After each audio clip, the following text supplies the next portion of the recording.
सबसे ज़्यादा काबिल नफ़रत वो शख्स है जो लोगों में ऐब तलाश करे।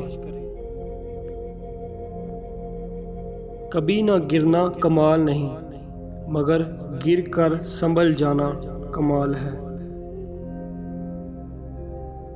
पैसा कहता है मुझे कमाओ, बाकी सब कुछ भूल जाओ। वक़्त कहता है मेरी पैरवी करो, और बाकी सब कुछ भूल जाओ। मुस्तकबिल कहता है मेरे लिए जद्दोजहद करो, और बाकी सब कुछ भूल जाओ।